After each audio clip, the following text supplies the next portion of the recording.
Preposition किया था और सब ठीक ठाक है। प्रीपोजिशन के कुछ क्वेश्चन देखते हैं।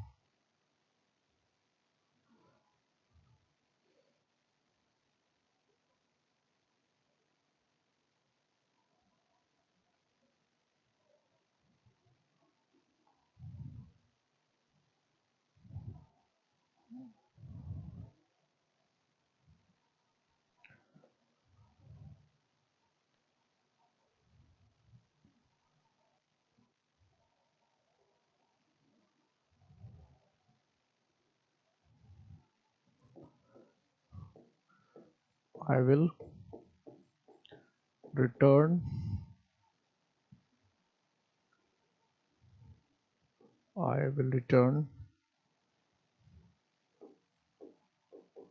back in 5 minutes. A B C और कोई गलती नहीं है तो no error. A B C और कोई गलती नहीं है तो no error. Second,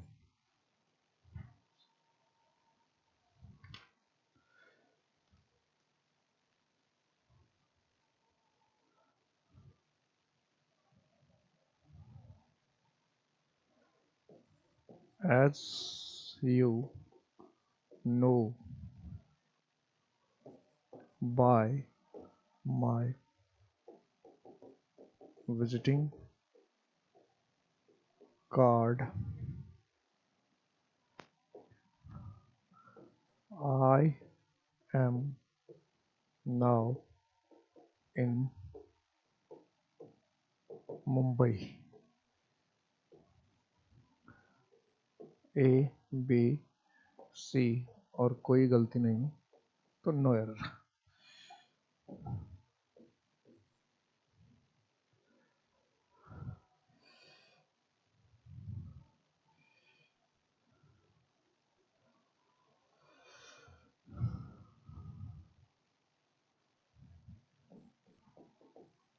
Binay sat opposite to me at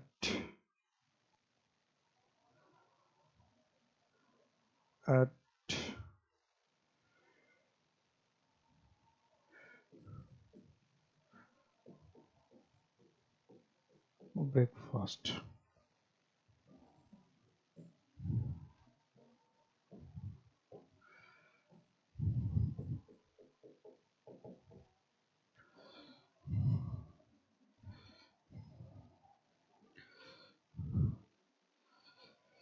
three questions हो गए और देख लिए कितना प्यारा प्यारा क्वेश्चन है।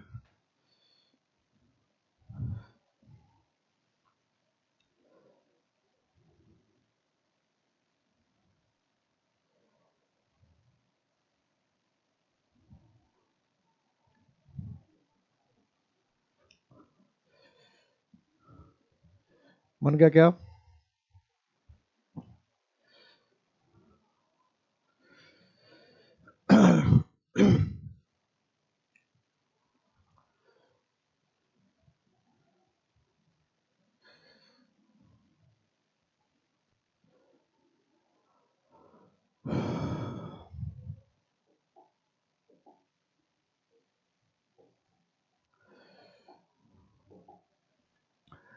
अब इसमें कुछ क्वेश्चंस ऐसे भी होते हैं, हर तरह के क्वेश्चन को देखना जरूरी होता है।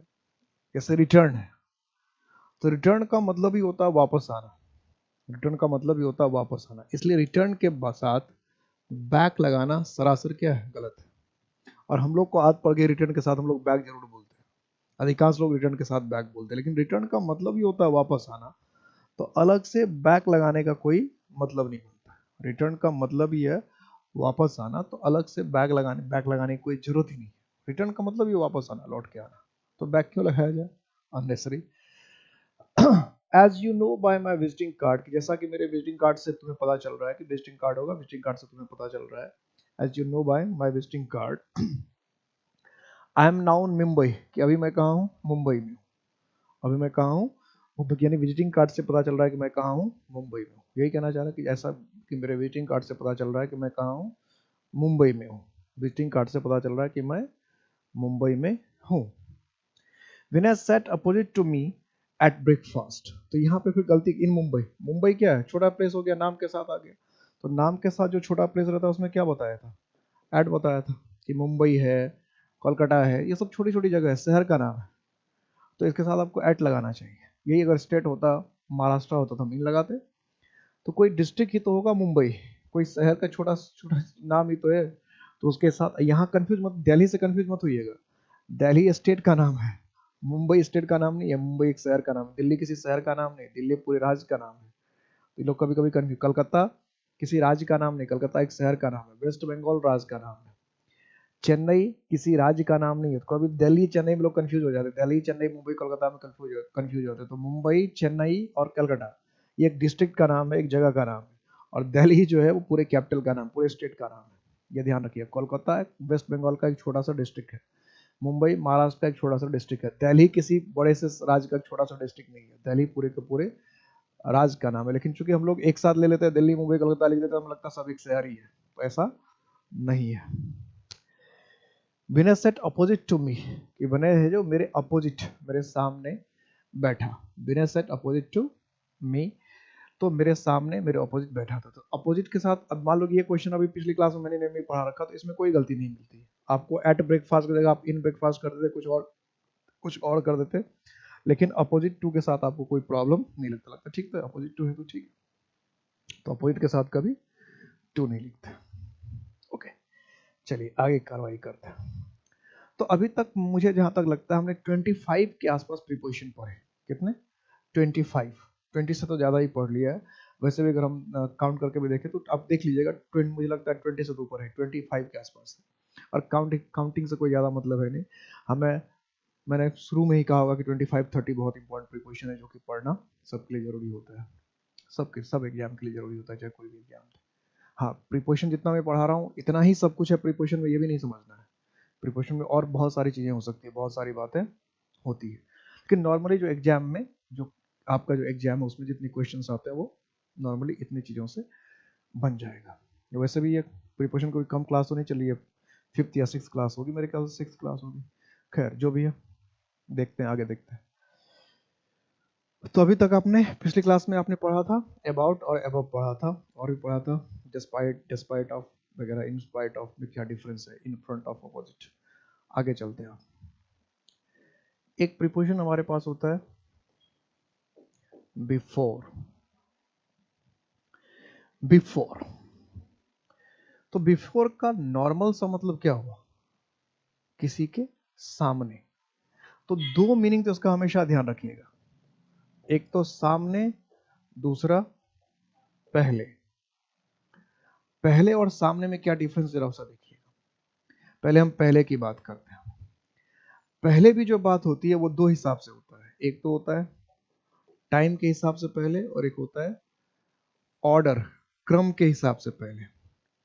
एक हुआ टाइम के हिसाब से पहले, एक हुआ क्रम, ऑर्डर के हिसाब से। जैसे टाइम के हिसाब से पहले एक एग्जांपल लिखा, हमने लिखा ही केम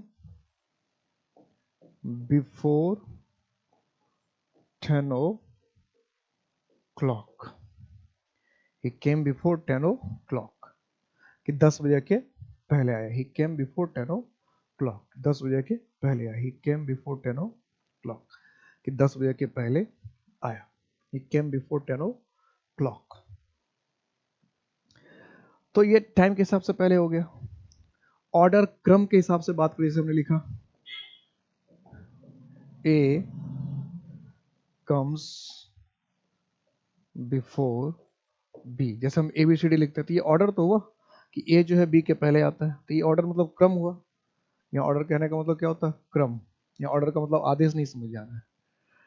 तो कम्स बिफोर बी मतलब बी के पहले आया, तो ये ऑर्डर हो गया। ठीक है, सीरीज में सजा रखा तो कोई पहले कोई बाद में, तो बिफोर हो गया।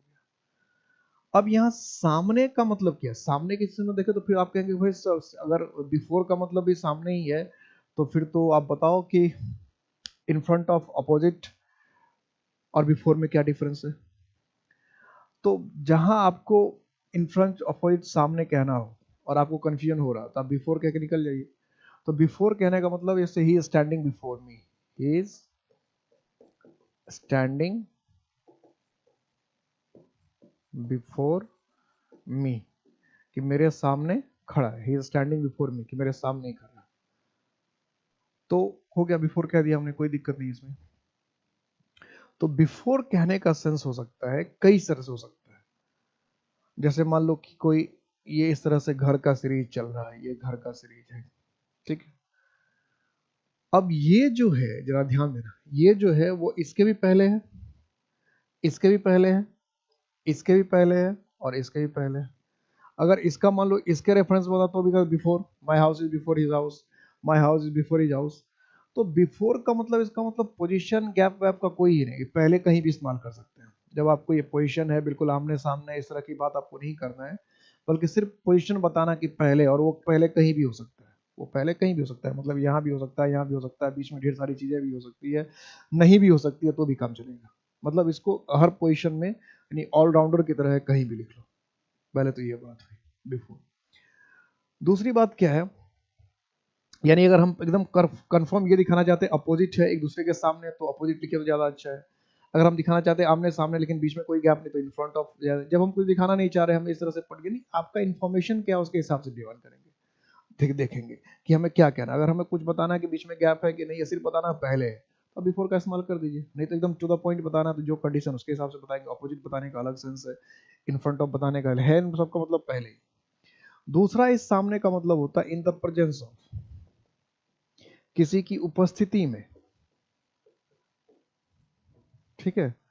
कि लिखते हैं सामने, जैसे कहते हैं कोर्ट में कहते हैं कि जज, मुजरिम को जज के सामने लाया जाए, या आप कहते हैं कि वो अपने पिता के सामने कुछ बोल नहीं पाता है। तो पिता के सामने कुछ बोल नहीं पाता, इसका ये मतलब नहीं पिता एकदम बिल्कुल आमने सामने हो गया तो कुछ नहीं बोल पा रहा है। या जज के सामने लाओ तो एकदम नहीं, जज की जहां कुर्सी होती है उसके बिल्कुल सामने कटघरे में खड़े कर देते हैं मुजरिम को, ऐसा नहीं होता है। क्या होता है, जज इधर रहता है तो बीच में उधर रहता है, इधर उधर, लेकिन कहते तो सामने ही है। तो सामने का मतलब बिल्कुल सामने नहीं लाता है, लाया जाता है बगल में, खड़े तो बगल में किया जाता है। जज अगर सेंटर में रहता तो कोई जो भी है, मुलजिम है, मुजरिम है, गवाह है, जो भी, वो इधर उधर खड़ा होता है। तो इसका मतलब सामने तो हम कह रहे हैं, लेकिन बिल्कुल सामने तो नहीं है, कि उपस्थिति में है। तो जब बिफोर कहने का मतलब होता है कि उपस्थिति, यानी कि सामने कहने का मतलब किसी के सामने, जहां वो है वहीं पर, जहां एक व्यक्ति है वहीं दूसरा व्यक्ति। तो ये सेंस होता है बिफोर का। जैसे हमने लिखा, the criminal was produced before the judge. The criminal was produced before the judge.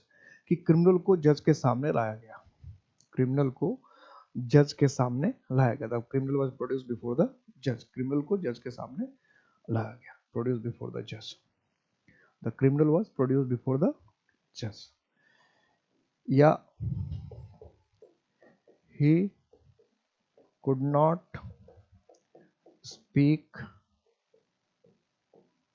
anything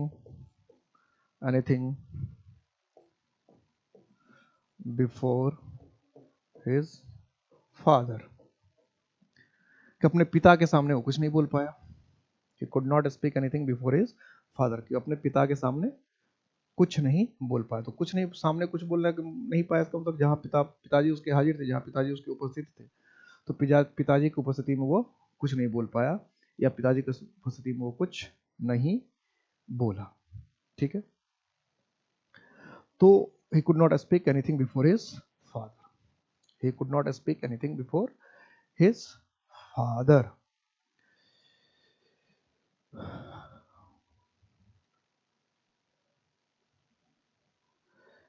He could not speak anything before his father. Clear है before? Before. He could not speak before his father. चलिए, before हो गया। तो before का मतलब हो गया किसी के सामने, किसी की उपस्थिति में, ऑर्डर के हिसाब से, कम टाइम के हिसाब से, आगे पीछे, ये सब चार सेंस में इसका ध्यान रखना है। चार सेंस बिफोर का भी हो गया, चार मीनिंग इसका भी ध्यान रखना है। चलिए नेक्स्ट की तरफ चलते हैं। आफ्टर, बिफोर का जस्ट अपोजिट है आफ्टर।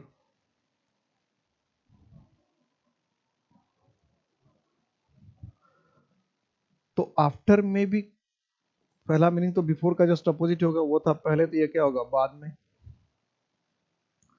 आफ्टर तो यही होगा, अगर वो पहले था तो ये बाद में, बिफोर और आफ्टर। तो एक का पहले तो एक हो जाएगा बाद में, एक पहले तो एक बाद में।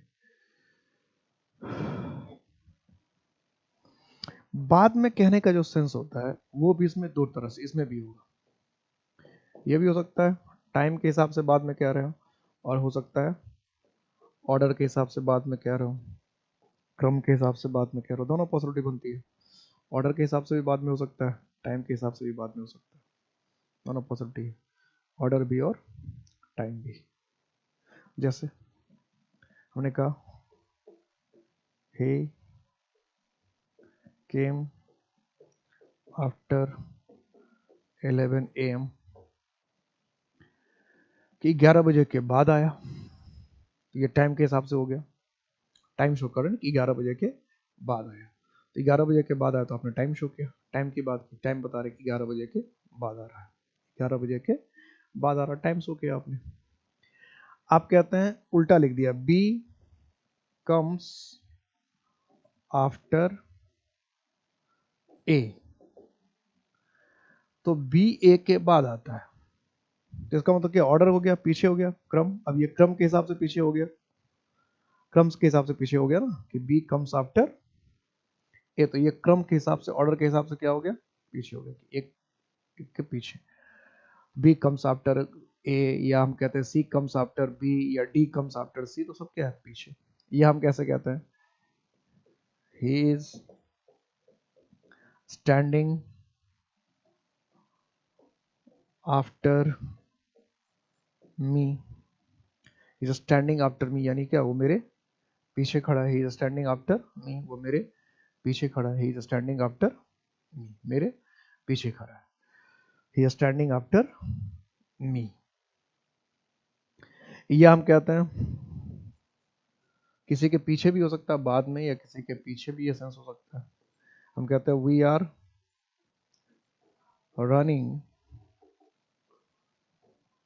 आफ्टर मनी,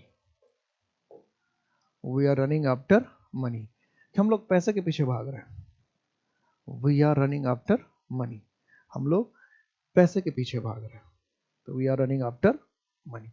या we are running after jobs, कि हम लोग तो नौकरियों के पीछे भाग रहे हैं, we are not running after knowledge, हम लोग ज्ञान के पीछे नहीं भाग रहे हैं। तो किसी के पीछे कहने का भी सेंस आफ्टर होता है, किसी के पीछे, किसी के पीछे। जैसे कहा the police are after the criminals, the police are after the criminals, तो आप यहाँ जो आफ्टर द क्रिमिनल्स कह रहे हैं, इसका मतलब पुलिस जो क्रिमिनल के पीछे पड़ी हुई। सेंटेंस लिख लीजिए, the police are after the criminals, कि पुलिस जो है क्रिमिनल के पीछे लगी है, पीछे पड़ी हुई है। यू आर आफ्टर मी, कहते यू आर आफ्टर मी, तुम क्या मेरे पीछे पड़ गए तुम। कभी कभी देखिएगा स्पोकन इंग्लिश में लोग कहते हैं आफ्टर यू, काफी यूज करते हैं आफ्टर यू। तो स्पोकन इंग्लिश में जो कहते हैं आफ्टर यू, या फिल्मों में देखते होंगे आप लोग, कोई दरवाजा खोलता है तो आप कहते हैं आप अंदर आइए, तो आप कहते हैं आफ्टर यू, या कार का दरवाजा, खास करके महिलाओं के साथ ज्यादा यूज करते हैं लोग आफ्टर यू। तो महिलाओं को थोड़ा सा इज्जत देने के लिए, तरजीह देने के लिए वो क्या करते हैं, कहीं भी कहते हैं पहले आप। तो जब हम आफ्टर यू कह रहे हैं तो उसका हिंदी मीनिंग हम ये नहीं निकालते कि आपके बाद, हिंदी में कहा जाता है पहले आप, हिंदी में क्या कहा जाता है, पहले आप। तो इंग्लिश ये नहीं बनाते बिफोर फर्स्ट यू, हिंदी में हम लोग जैसे किसी को घर के अंदर जाना है तो हम कहते हैं, हिंदी में कहते हैं पहले आप, हिंदी में क्या कहते हैं, पहले आप। तो इंग्लिश में नहीं कहते बिफोर यू या फर्स्ट यू, इंग्लिश में क्या कहते हैं, आफ्टर यू। इसलिए हिंदी के शब्दों का हूबहू इंग्लिश बनाना जो है काफी खतरनाक होता है, कि हिंदी का जैसा शब्द है उसका हूबहू हम इंग्लिश बनाना चाहते हैं तो बहुत रिस्की है, बहुत बहुत भारी पड़ जाएगा, बहुत बहुत मुश्किल हो जाता है। तो आफ्टर यू का मतलब क्या हुआ, हिंदी में कहते हैं पहले आप या आपके बाद, ठीक है, ये ध्यान रखिएगा। आफ्टर का एक और शानदार मीनिंग होता है, ये कई बार एग्जाम में पूछ चुका है, वो होता है कॉपी। कॉपी, कि किसी की नकल अगर आप करते हैं, किसी को फॉलो अगर आप करते हैं, किसी के जैसा अगर करते हैं तो भी आफ्टर लिखा जाता है। ये जबरदस्त इस्तेमाल है, ये जबरदस्त इस्तेमाल है। जैसे हम कहते हैं सहवाग बैट्स आफ्टर सचिन। तो जैसे कोई ये सेंटेंस लिखा के गई ये तो गलत बात है, सहवाग सचिन के पीछे कहाँ बैटिंग करता था, सहवाग तो सचिन के साथ ओपनिंग करता था, बहुत सारे मैच में सहवाग के साथ ही ऑप्शन सचिन के साथ ही ओपनिंग किया है। तो जब आप कह रहे हैं कि सचिन तो सहवाग के साथ ही ऑप्शन ओपनिंग करता है या सहवाग सचिन तो एक साथ ओपनिंग करता है, तब क्या कहना चाह रहे हैं? कोई कहेगा ये तो एक साथ आप आफ्टर क्यों लिख रहे हैं, ये तो गलत हो गया। तो यहाँ आप ये कहना नहीं चाह रहे हैं कि आफ्टर का मतलब यही नहीं कि आप सहवाग जो है सचिन के बाद बैटिंग करता है। यहाँ कहने वाला ये कहना चाहता है कि सहवाग जो है सचिन की तरह बैटिंग करता है। क्या कह रहा है कि वह सचिन की तरह, इसलिए अब बाद में भी हो सकता है, दोनों में देखो, क्योंकि आफ्टर का मतलब बाद में भी होता तो हो सकता है इसका मीनिंग ये भी हो। तब फैक्ट क्या है वो देखना पड़ेगा, नहीं एक ही सेंटेंस के दो मीनिंग हो सकते हैं। इसका ये भी मीनिंग पॉसिबल है कि सहवाग बैट्स आफ्टर सचिन, इसका मतलब पहले सचिन बल्लेबाजी कर लेता है उसके बाद सहवाग बल्लेबाजी करता है, ये मीनिंग भी पॉसिबल है। लेकिन साथ साथ ये मीनिंग भी पॉसिबल है कि सहवाग सचिन की तरह बल्लेबाजी करता है या सचिन जैसा बल्लेबाजी करता है सहवाग वैसा उसको कॉपी करता है, ये मीनिंग भी। इसलिए कॉम्प्रिहेंशन वगैरह में थोड़ा, अगर एक एक वर्ड के एक से अधिक मीनिंग होते हैं तो कॉम्प्रिहेंशन में या सेंटेंस इंप्रूवमेंट में या एरर में दोनों मीनिंग को चेक करना पड़ता है कि दोनों मीनिंग से अप्रोप्रिएट मीनिंग क्या है, और दोनों में से एक मीनिंग भी अगर अप्रोप्रिएट है तो फिर नो एरर करके आइए, नो इंप्रूवमेंट करके आइए। समझ में आ रही बात? तो ये करके आना होता है, ये नहीं कि एक ही मीनिंग दिमाग में क्लिक कर रहा दूसरा मीनिंग आ ही नहीं रहा, और पता चला जो मीनिंग हमारे दिमाग में क्लिक किया वो मीनिंग वहां फिट नहीं बैठ रहा था, हमने गलत काट दिया। कई बार ऐसा होता है कि एक सेंटेंस के दो, इसी आफ्टर है, आफ्टर से दो मीनिंग बन रहा है, हमारे दिमाग में ये मीनिंग क्लिक ही नहीं कर रहा है, कॉपी करने वाला मीनिंग, और हम उसको क्या किए गलत करके आ गए, या ऑप्शन में कॉपी करने वाला मीनिंग दे रखा था और जो मीनिंग हमें हमें हमारे समझ में आ रहा था वो ऑप्शन में नहीं है। कभी कभी कॉम्प्रिहेंशन में होता है कि हमने जो आफ्टर का मीनिंग निकाला जैसे बाद में, तो बाद में वाला कोई ऑप्शन ही नहीं आता कि पहले सचिन बैटिंग करता है उसके बाद सहवाग बैटिंग, ऐसा कुछ ऑप्शन में दे ही नहीं रखा है।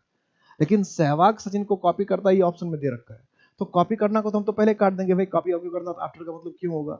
और जो हम सोच रहे हैं कि सहवाग सचिन के बाद बैटिंग करता है वो कहीं ऑप्शन में नहीं है, चार ऑप्शन में कहीं है ही नहीं, तो फिर हम क्या करते हैं, फिर हम कहते हैं पता नहीं क्वेश्चन कैसे कैसे पूछ लेता है, ये सब दिक्कत होती है। इसलिए अगर दो मीनिंग है तो अपना नॉलेज बढ़ा के हमें दोनों मीनिंग को पकड़ना होता है, अपना नॉलेज बढ़ा के हमें दोनों मीनिंग को पकड़ना होता है।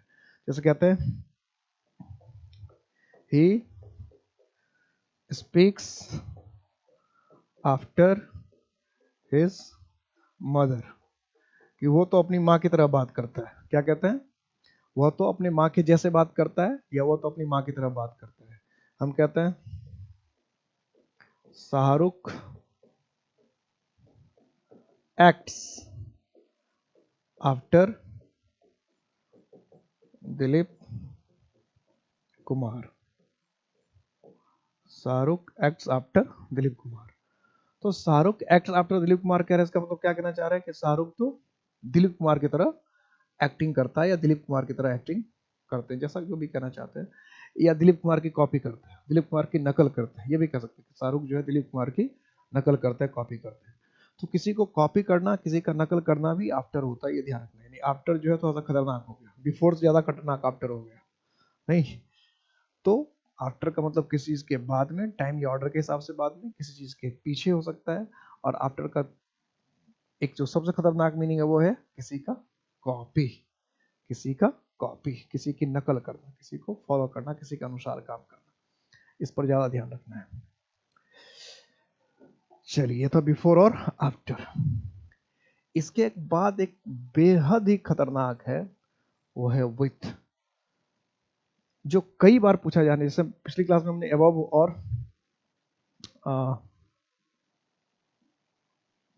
अबाउट किया था, अभी आपने बिफोर आफ्टर किया है। तो ऐसा नहीं कि ये सब पूछा नहीं जाता है, लेकिन विथ ये बहुत ज्यादा पूछे जाने वाला है।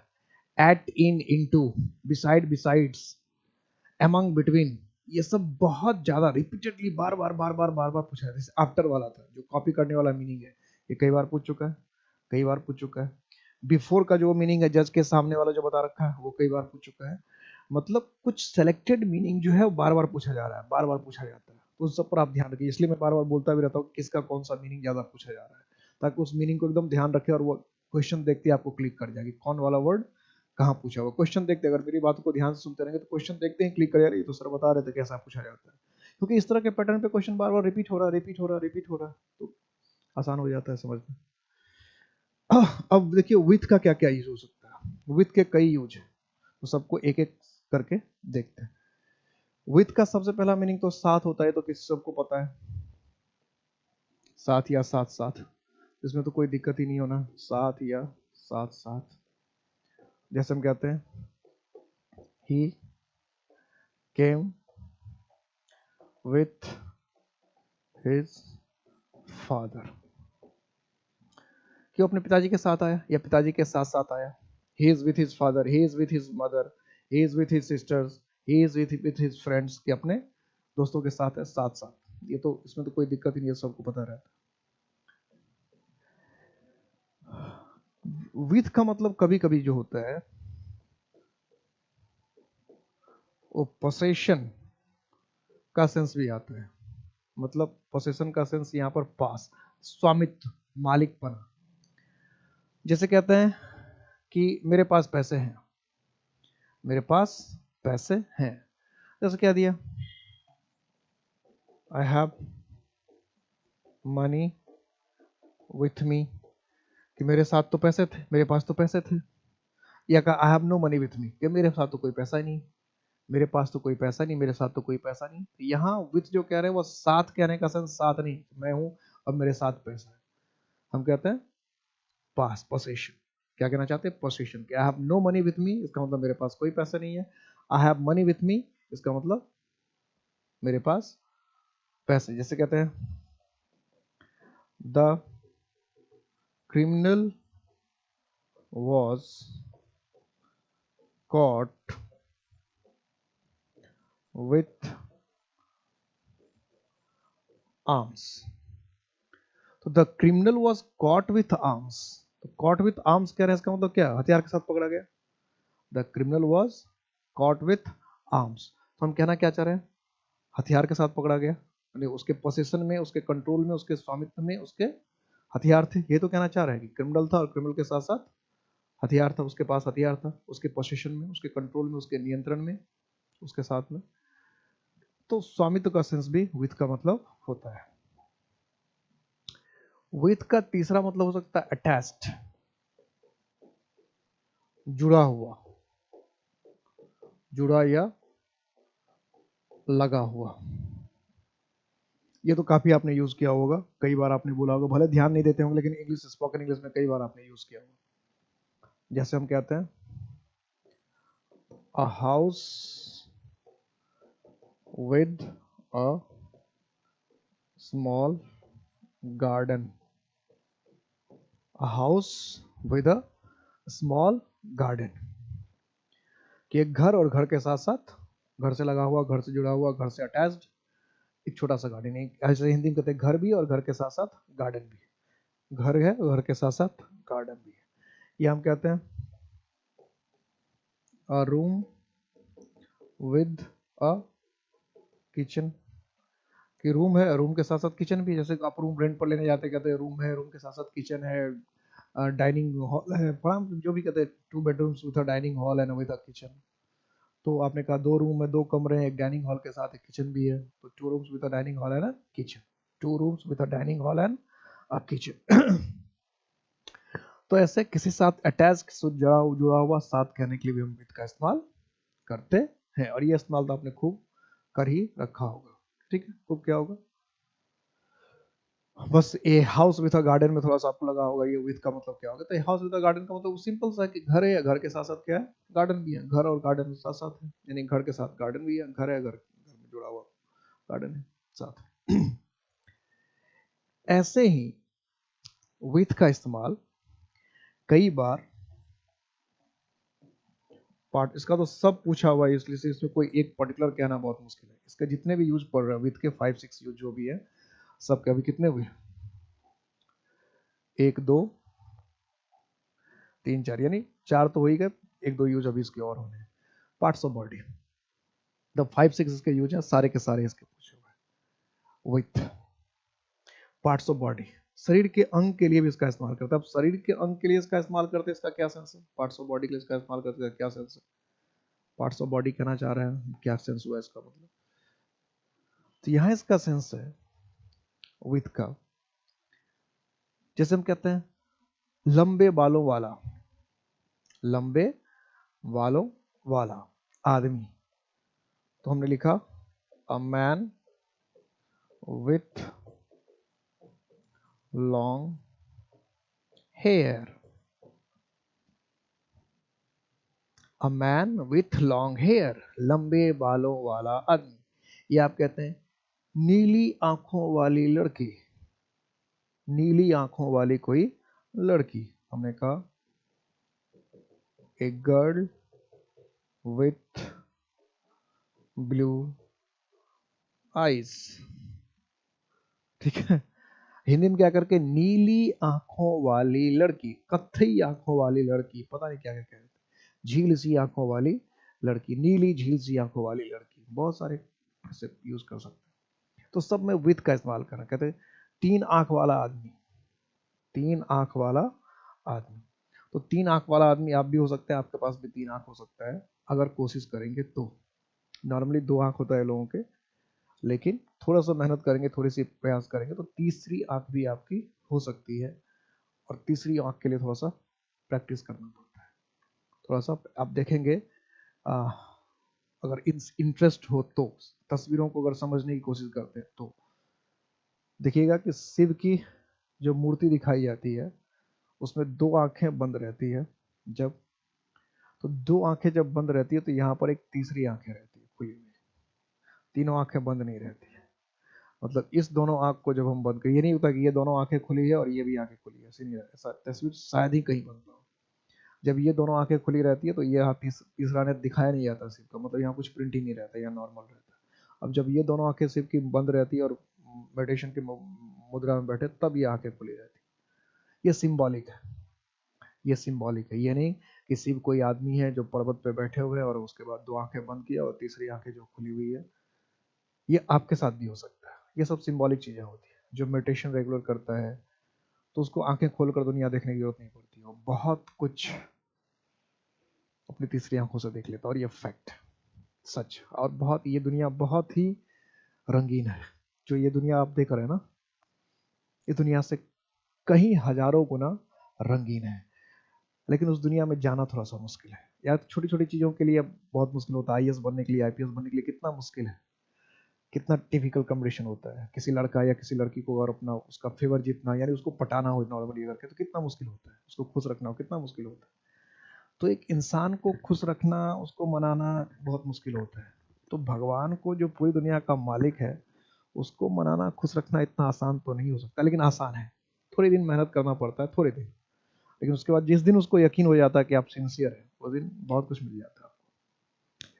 अगर ये नहीं होता तो कोई लोग इतने खुश नहीं होते। जैसे अब रविशंकर को देखो, शादी वादी तो कुछ किया नहीं है, फिर भी इतने खुश कैसे है भाई, इतना काम कैसे कर रहा है। आप तो काम ही करने को तैयार नहीं होते हो, आप तो काम करने का, आप कहते हैं कि अगर हमारी शादी नहीं हुई, हमारे बच्चे नहीं होंगे तो हम काम किसके लिए करेंगे, हम जिएंगे क्यों। देख लो अपने इर्द गिर्द में सारे लोग को देख लो कि अगर हमारी शादी ही नहीं होगी तो हम जी क्यों रहे हैं, हमारे बच्चे ही नहीं होंगे तो हम जी क्यों। अगर कोई शादीशुदा इंसान है, उसके बच्चे नहीं हो रहे हैं, तो बेचारा परेशान, फ्रस्ट्रेट है कि उसको लगता है कि हम जी क्यों रहे हैं, जी क्यों रहे हैं। अब देख लो रविशंकर को देख लो, आप रामदेव को देख लो, और कई लोग, विवेकानंद को देख लो, शादी नहीं किया, बच्चे नहीं थे अपने, तो क्या जिंदा नहीं थे, क्या काम नहीं किया, और कितने बड़े बड़े काम करके चले गए। आज प्रेजेंट रविशंकर को देख लो ना, और भी कई लोग हैं, क्योंकि रविशंकर आप ज्यादा जान रहे हैं इसलिए मैं उनका नाम ले लेता हूँ, नहीं तो बहुत सारे ऐसे लोग हैं।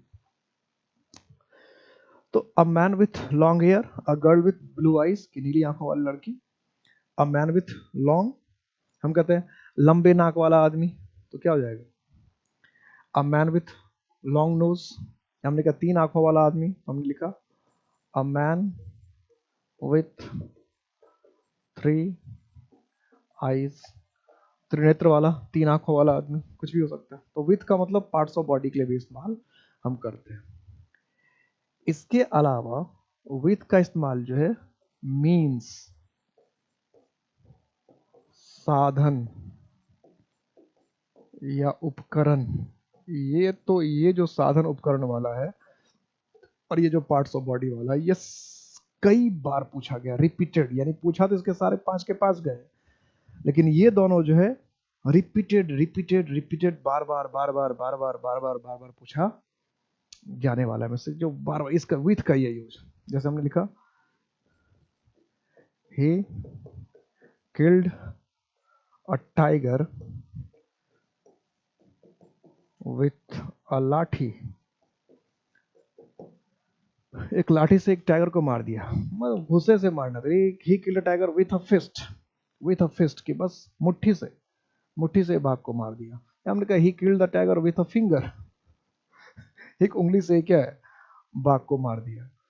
तो कोई अखियों से गोली मारे करते हैं, अखियों से गोली मारे तो क्या होगा, किल्ड विथ आइज। तो किसी चीज का इस्तेमाल अगर आप साधन की तरह करते हैं, साधन एक उपकरण की तरह करते हैं, एक औजार की तरह करते हैं, उसके साथ विथ लगता है। जैसे कहा hedge cutting, hedge cutting vegetables with a knife,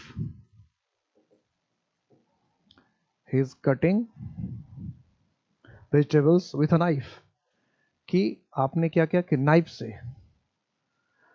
से यानी चाकू से आपने क्या काट डाला सब्जी। he is cutting vegetables with knife, he killed the animal with a sword, with a stick, कुछ भी कर सकते हैं कि चाकू से मार डाला, with a gun कि बंदूक से मार डाला, गोली से ये तलवार से काट डाला, चाकू से काट डाला, लाठी से मार डाला, छड़ी से मार डाला, किसी चीज से, मतलब जिस चीज से आप काम कर रहे हैं, जो भी आपके पास उपकरण है, आप उसके साथ ही लिखा कि he killed him with a stone, इसका मतलब क्या, पत्थर मार मार के मार दिया। he killed him with a stone मतलब क्या, पत्थर से मार मार कर उसको मार दिया। तो किसी औजार या किसी उपकरण की तरह अगर किसी चीज को यूज करते हैं तो भी उसके साथ आप विथ लिखते हैं। इसके अलावा कभी कभी हाउ, कि काम आपने कैसे किया, वर्क या एक्शन आपने कैसे किया, ये बताने के लिए भी हम विथ का इस्तेमाल करते हैं। काम आपने किया कैसे, जैसे हमने लिखा वी इरेडिकेटेड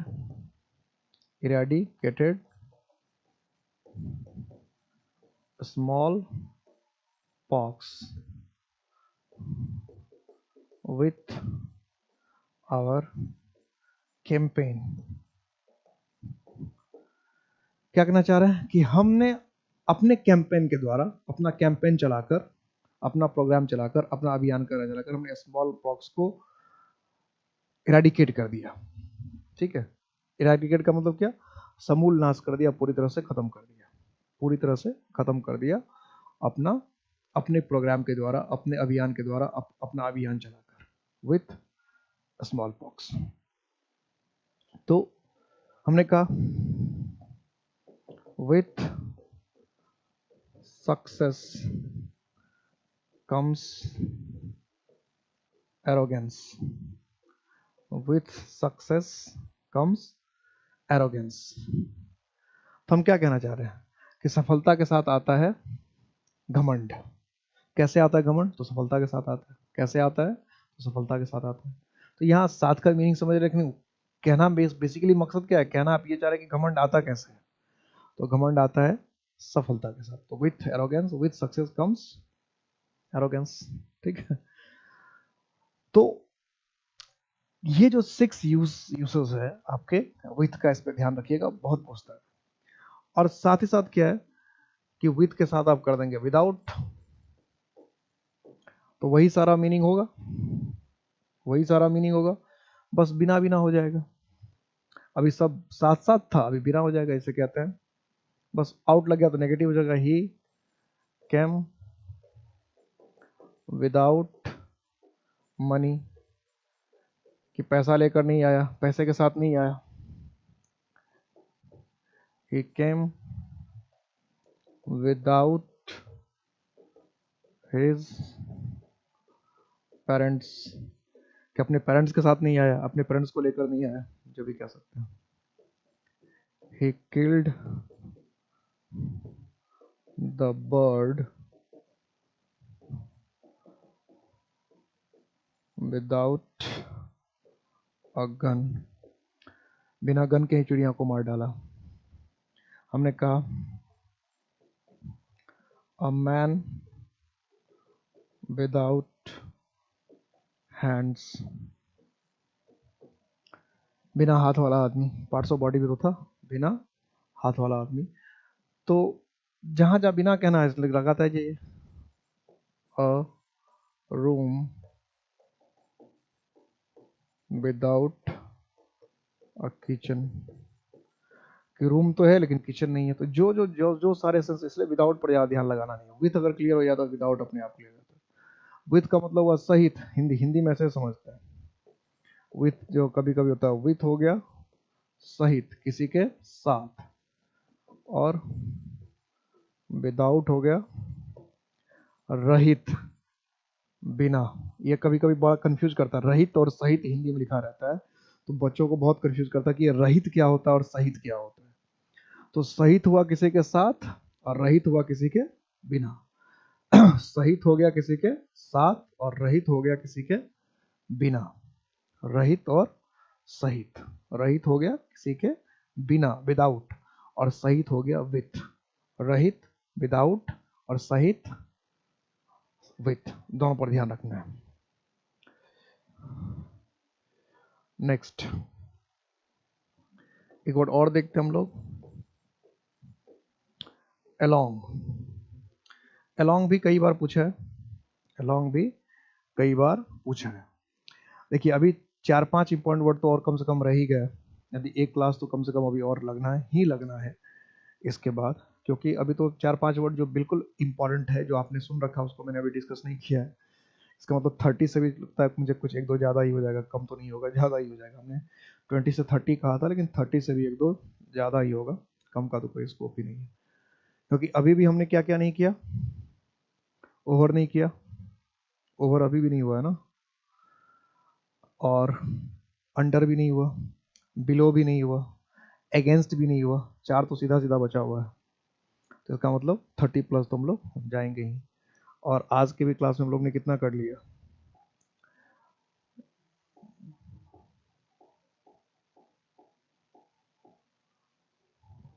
2, अच्छा आज ज़्यादा नहीं किया, 3 विदाउट लगाते तो 4, फिर भी,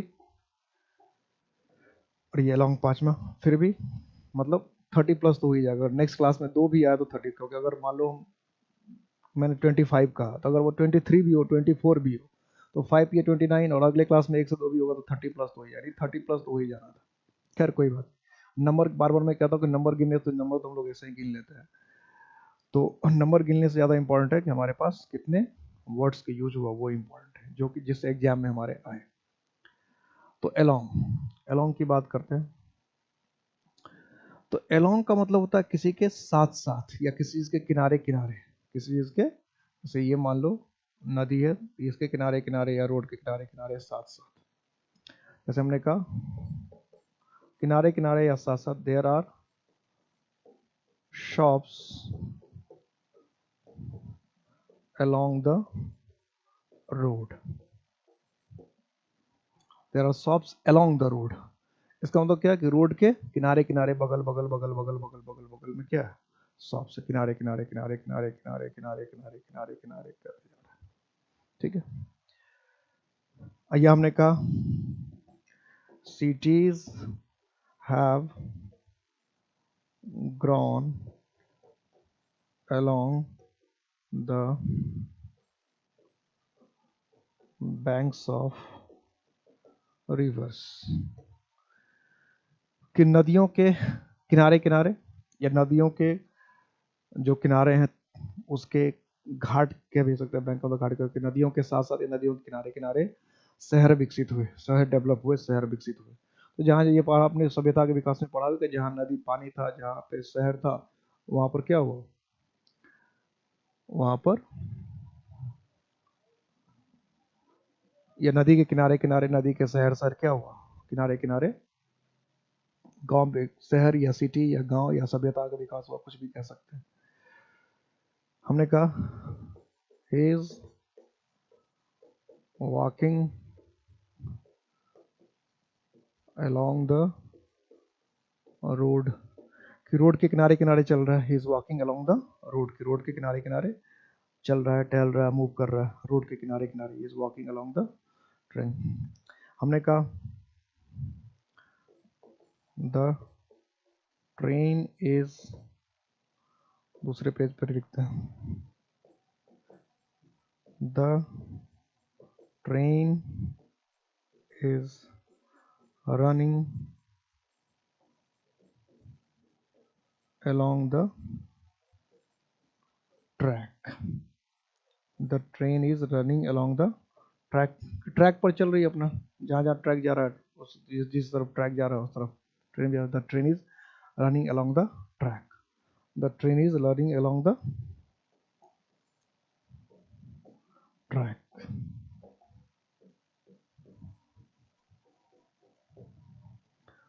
तो along का मतलब किसी चीज के साथ साथ, या किसी चीज के किनारे किनारे, या किसी चीज के बगल बगल, किसी चीज के साथ साथ, किसी चीज के किनारे किनारे, या किसी चीज के बगल बगल। ठीक है, तो अभी कम से कम 4 तो हमारे पास प्रीपोजिशन और बचे ही बचे हैं। कौन कौन सा बचा हुआ है? एक तो अगेंस्ट, दूसरा अगेंस्ट बहुत इंपॉर्टेंट है इसलिए उसका मैंने नाम लिया।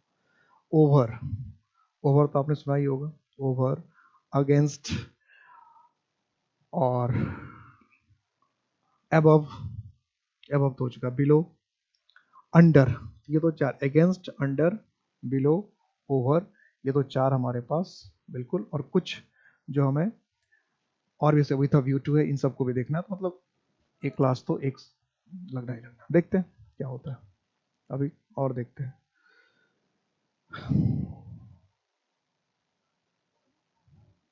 ओके, चलते हैं।